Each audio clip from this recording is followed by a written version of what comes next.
দুয়ারে কড়া নাড়ছে এডিসির ভোট। এডিসির মসনদ দখল করার জন্য রণকৌশল তৈরি করতে মাঠে নেমে পড়েছে জোট সরকারের বড় শরিক ভারতীয় জনতা পার্টি। সে উপলক্ষে জনজাতি ভোট ব্যাংকের কথা মাথায় রেখে রবিবার রাজধানীর রবীন্দ্র শতবার্ষিকী ভবনে জনজাতি মোর্চার উদ্যোগে এক গুরুত্বপূর্ণ বৈঠক অনুষ্ঠিত হয়।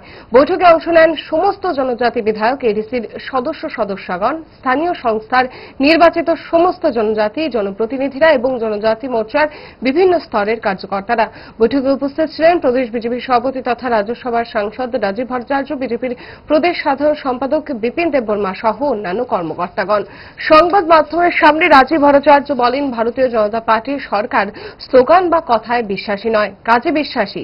জনজাতি উন্নয়নে ডাবল ইঞ্জিন সরকার কি কি কাজ করেছে তা তুলে ধরেন। পাশাপাশি আগামী ইডিসি নির্বাচনে জনজাতিদের বিকাশের জন্য আইপিএফটি, টিপ্রামথা, বিজেপি এক মঞ্চে এসে লড়াই করবেন বলে জানান তিনি।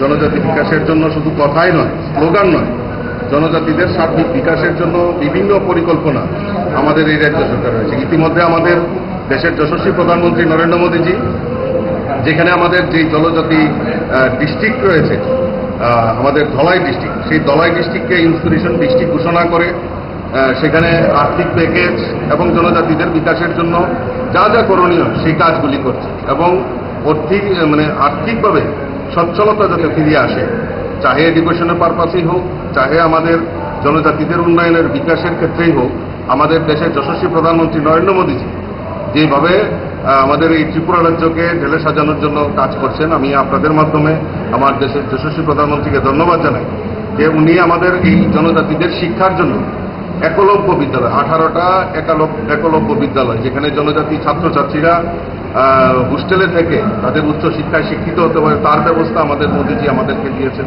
আমাদের ত্রিপুরা রাজ্য আইপিএফটি এবং ত্রিপুরামথার সঙ্গে আমাদের অ্যালায়েন্স রয়েছে। আগামী দিন সে ব্যাপারে বিস্তারিত আলোচনা করে